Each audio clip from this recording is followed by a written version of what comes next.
جی students, آپ نے اکثر فیل کیا ہوگا کہ جب ہم کبھی کسی شادی بیاہ میں جاتے ہیں تو وہاں پہ مہمانوں کے آنے سے پہلے جو کرسیاں ہیں وہ ایک خاص ترتیب سے پڑی ہوتی ہیں، لیکن جو ہی مہمان آ جاتے ہیں تو کرسیوں کی ترتیب ڈیفرنٹ ہو جاتی ہے. لوگ ان میں اپنی گروپنگ، اپنی لائکنگ، اپنی ڈس لائکنگ، اپنی دوستی اس کے حوالے سے بیٹھنا شروع کر جاتے ہیں. یعنی پورے ہال میں ہمیں جو نظر آتا ہے وہ گروپنگز نظر آتی ہے. بالکل یہی چیز اگر میں کسی ڈیٹا کے حوالے سے آپ سے بات کروں کہ ہمارے پاس ایک ڈیٹا بیس ہے جس میں مختلف ویریبل موجود ہیں کسی ایک خاص فینومینا، کسی ایک خاص سسٹم کے حوالے سے، تو اس ڈیٹا بیس میں کیا کوئی گروپنگ موجود ہے؟ اس گروپنگ کا ہمیں فائدہ کیا ہوگا؟ ایک مثال جو میرے ذہن میں آ رہی ہے، میرے پاس ایک پروڈکٹ ہے، لیٹ سے ایک ٹوتھ پیسٹ جو میں نے بنائی ہے، اور میں یہ دیکھنا چاہتا ہوں کہ میری اس ٹوتھ پیسٹ کے کسٹمر کون ہیں. ویسے تو ٹوتھ پیسٹ ہر کوئی استعمال کرتا ہے، لیکن یہ بھی آپ کو پتا ہوگا کہ مارکیٹ میں ملنے والی ٹوتھ پیسٹ کے ہر علیحدہ ٹوتھ پیسٹ کے کچھ علیحدہ کریکٹرسٹکس ہیں، کچھ علیحدہ پراپرٹیز ہیں جن کو وہ اپنے اشتہاروں میں پروموٹ کرتے ہیں، اور جو ان کے کسٹمرز ہیں وہ ان کریکٹرسٹک کے حساب سے ان ٹوتھ پیسٹ کو خریدتے ہیں. تو مینوفیکچرر کو کیسے پتا چلے گا کہ اس کو کن کسٹمرز کے اوپر فوکس کرنا چاہیے؟ وہ کون سے کسٹمر ہوں گے جو اس کی ٹوتھ پیسٹ کو زیادہ پسند کریں گے تاکہ وہ ان کے اوپر زیادہ فوکس کر سکے؟ یہ انفارمیشن ہمیں پروفٹ کو میکسیمائز کرنے میں بہت ہیلپ کرتی ہیں. ایک اور ایگزامپل جو بہت پاپولر ہے، آپ نے ضرور سنی ہوگی.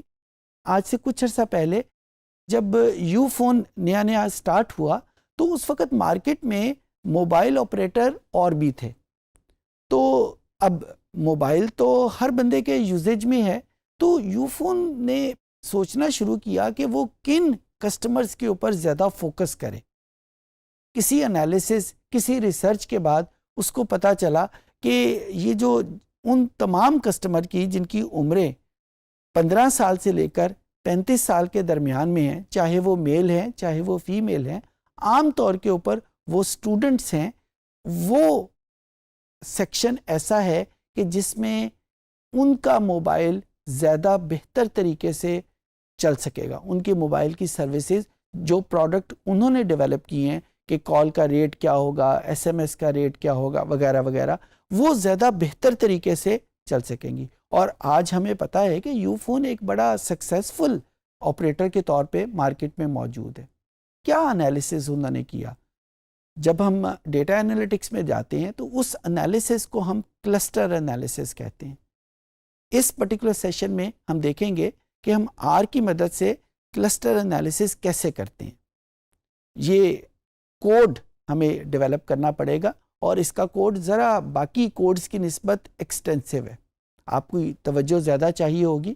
تو آئیے کمپیوٹر کی اسکرین پہ چلتے ہیں اور دیکھتے ہیں کہ ہم آر کی مدد سے کلسٹر انالیسس کیسے پرفارم کریں گے.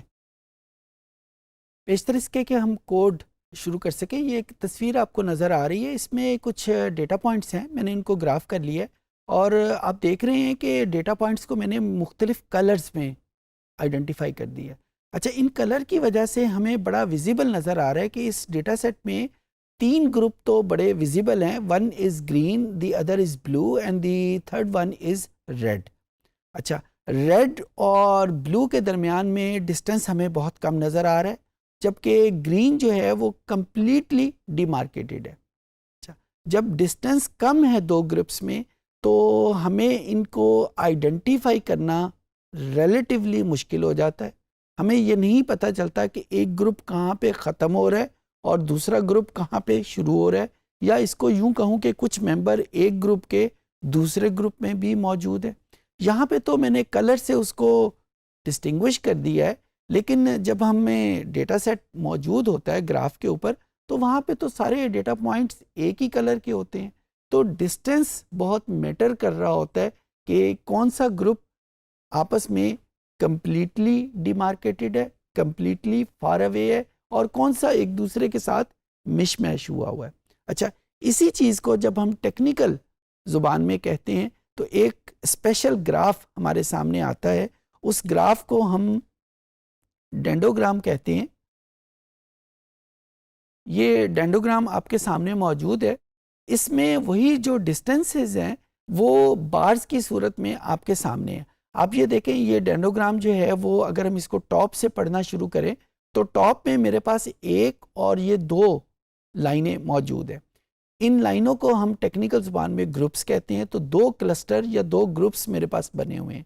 جب میں اس کو نیچے لے کے آتا ہوں تو یہ گروپ فردر دو گروپ میں چینج ہو جاتا ہے, یہ بھی دو گروپ میں چینج ہوتا ہے, لیکن یہ ڈسٹینس جو پہلے گروپ میں اور دوسرے گروپ میں تھا وہ کمپلیٹلی چینج ہو جاتا ہے. اور یہ ڈسٹینس جو ہم نیچے جاتے ہیں یہ ڈسٹینس کم سے کم ہوتا جاتا ہے. یہی ڈسٹینس ہمیں پورٹریٹ کر رہا ہوتا ہے جو ہم گراف میں ابھی تھوڑی دیر پہلے میں نے آپ کے سامنے آئیڈینٹیفائی کیا. اور کیونکہ کلسٹر انالیسز ایک ایکسپلوریٹری انالیٹیکل ٹیکنیک ہے, اس میں کوئی ہمارے پاس فارمولا موجود نہیں ہوتا جس میں ہم یہ کہہ سکیں کہ اس ڈیٹا سیٹ میں 2 کلسٹر ہیں, اس میں 4 ہیں, اس میں 3 ہیں. ہم نے خود بینگ ریسرچر اس کو آئیڈینٹیفائی کرنا ہوتا ہے کہ کتنے گروپس اس کے لیے کافی ہوں گے. اور اس اسیسمنٹ میں کیا چیز ہماری ہیلپ کرتی ہے, یہ جو ڈسٹینسز ہیں. فار ایگزامپل اگر میں اس پرٹیکولر ڈیٹا سیٹ کے گروپنگ کرنا چاہوں گا تو میں یہ جو گرین کلر میں موجود ہے 1 2 اور پھر اس کے بعد یہ بلو کلر میں جو موجود ہے 3 4 اور 5, میں یہاں پہ آ کے اس کے نمبر آف کلسٹر کو روک دوں گا. اور یہ ورٹیکل ایکسس پہ جو نمبر لکھے ہوئے یہ نمبر آف کلسٹر نہیں ہے, یہ کچھ اور چیز ہے. میں یہاں پہ جو لائن لگاؤں گا وہ اس پرٹیکولر پوائنٹ کے اوپر لگاؤں گا 1 2 3 4 اور 5. اور نیچے میں کیوں نہیں جا رہا, کیونکہ نیچے یہاں پہ جو ڈسٹینسز ہیں وہ بہت کم ہو گئے.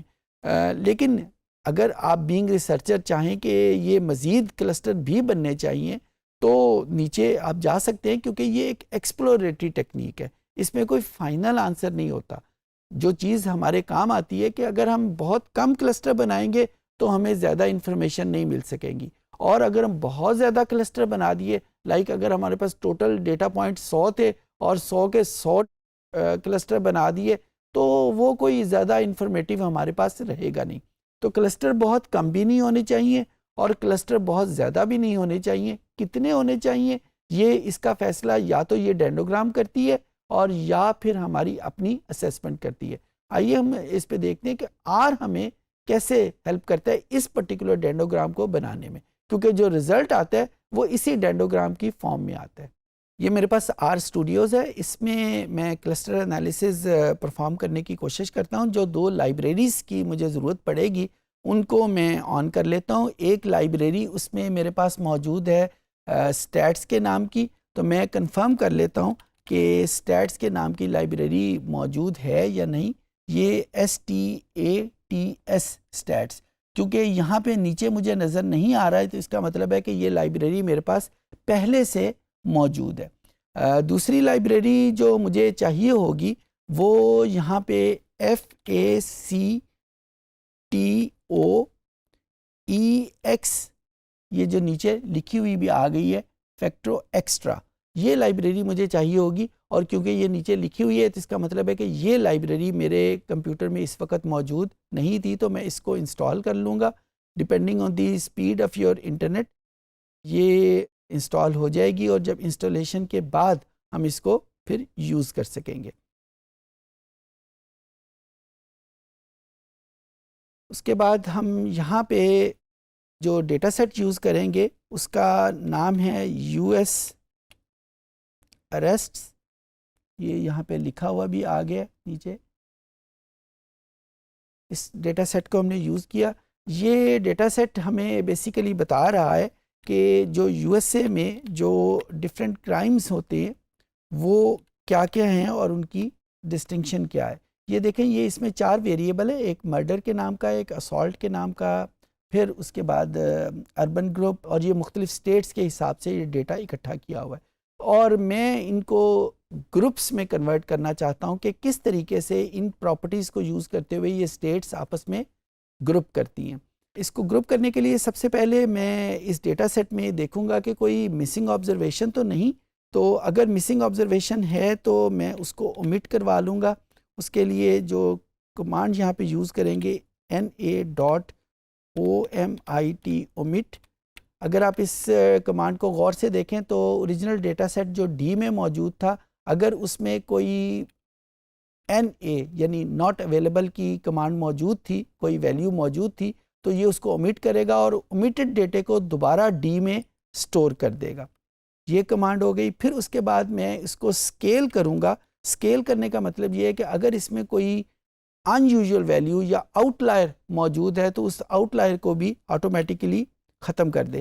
اس کے لیے یہاں پہ جو کمانڈ یوز ہوگی وہ اسکیل کے نام کی کمانڈ یوز ہوگی، اور پرائمریلی اس کمانڈ کا مقصد یہ ہے کہ اگر ڈیٹا سیٹ میں کوئی آؤٹ لائر موجود ہے تو اس کو ختم کر دے۔ آؤٹ لائر کیا ہوتے ہیں یہ ہم نے پچھلے کسی سیشن میں سیکھ لیا تھا، اور ڈی کے اوپر ہم اس کو اپلائی کریں گے اور اس کے رزلٹ کو بھی ڈی میں ایڈ کر دیں گے۔ اس کے بعد اب ہم کلسٹر انالیسس شروع کرتے ہیں، اور کلسٹر انالیسس کے لیے میرے پاس جو کمانڈ موجود ہے وہ HCLUST کے نام کی کمانڈ ہے۔ ہائرارکیکل کلسٹرنگ اس کی ایبریویشن ہے، اور یہاں پہ ہم ایک اور فنکشن یوز کریں گے ڈسٹنس کا، کیونکہ ہم یہ جو کلسٹرنگ کر رہے ہیں یہ ڈسٹنس کی بیس کے اوپر کر رہے ہیں، تو یہ کمانڈ ہمیں ان کے ڈسٹنسز کو آئیڈینٹیفائی کر دے گی، اور یہ میں نے اس کے جو کلسٹرز ہیں وہ سی میں سٹور کروا لیے۔ اب ہم دیکھتے ہیں کہ وہ کلسٹر ہیں کیا۔ اس کو پلاٹ کر لیتے ہیں، پلاٹ سی ہمارے پاس وہ کلسٹرنگ موجود تھا، اور جو ہی میں نے اس کمانڈ کو ایگزیکیوٹ کیا تو آپ یہ دیکھیں کہ وہی جو ڈینڈوگرام کے نام کی ہمارے پاس تصویر جو بھی ابھی تھوڑی دیر پہلے دیکھی تھی وہ ہمارے پاس یہاں پہ بنی ہوئی آ گئی، اور یہاں سے ہم نے خود آئیڈینٹیفائی کرنا ہے کہ ہم کتنے کلسٹرز کے اوپر جائیں گے۔ یہاں سے فاصلہ اس میں آئیڈینٹیفائی کریں گے۔ اگر میں اس انالیسس کو کروں تو میں نمبر آف کلسٹر 4 رکھوں گا، اور 4 اس وجہ سے کہ 1 2 3 اور 4، اور اس پرٹیکولر کلسٹر کے بعد فاصلہ بہت کم ہونا شروع ہو جاتا ہے، اور اگر میں نمبر آف کلسٹر 4 سے بڑھاتا ہوں تو ہمارے پاس ایسی گنجائش نہیں رہتی کہ 2 کلسٹرز آپس میں ملنا شروع ہو جاتے ہیں۔ اس طریقے سے یہ ہمارے پاس ڈینڈوگرام بن جائے گا۔ اس کو اگر میں آپ دیکھ رہے ہیں کہ یہ جو سٹیٹس کے نام لکھے ہوئے ہیں وہ کچھ سٹیٹ کے نام اوپر لکھے ہوئے ہیں، کچھ نیچے لکھے ہوئے ہیں۔ اگر میں اس کو ٹھیک کرنا چاہوں تو اس کے لیے بھی میرے پاس کمانڈ موجود ہے۔ میں نے یہ یوز کیا تھا فنکشن پلاٹ سی، اور اس کے بعد میں ایک اور یوز کرتا ہوں ہینگ -1۔ یہ -1 ہمیں کیا چیز شو کرے گا؟ جب میں اس کو ایگزیکیوٹ کروں گا تو آپ یہ دیکھیں کہ یہ جو ڈینڈوگرام ہے اس کے جو سٹیٹس ہیں وہ بالکل سیدھی ایک لائن میں لکھی ہوئی آ گئی ہیں۔ تو یہ 3-4 کمانڈ ہے۔ مجھے پتہ ہے کوڈ لکھنا ذرا ایک مشکل کام ہوتا ہے، لیکن یہاں پہ ہم نے پروگرامنگ صرف ماڈیول کے ریفرنس سے کی ہے۔ یہ جو کمانڈز میں نے آپ کے سامنے لکھی ہیں ہم ہمیشہ یہی کمانڈ یوز کریں گے کلسٹر انالیسس کو ڈیولپ کرنے میں۔ یعنی سٹیپ 1 میں ہم نے اس میں اومیٹنگ کروا لی کہ کوئی مسنگ آبزرویشن تو نہیں، دوسرے لیول کے اوپر ہم نے سکیلنگ ان کو کروا لیا، اور تیسرے لیول کے اوپر ہم نے HCLUST کی کمانڈ کو ایشو کر دیا۔ اس سیشن میں ہم نے دیکھا کہ R کی مدد سے ہم کلسٹر انالیسس کیسے کرتے ہیں، کون سی لائبریریز، کون سے موڈیولز ہمیں چاہیے، اور ان گرافز کا جو ہمارے سامنے R پروڈیوس کرتا ہے ان کا مطلب کیا ہے، ان کو انٹرپریٹ کیسے کرتے ہیں، کیسے ہم ایکسپلوریشن کو استعمال کرتے ہیں اور نمبر آف کلسٹر کو آئیڈینٹیفائی کر لیتے ہیں۔ امید ہے چیزیں آپ کو سمجھ آ گئی ہوں گی۔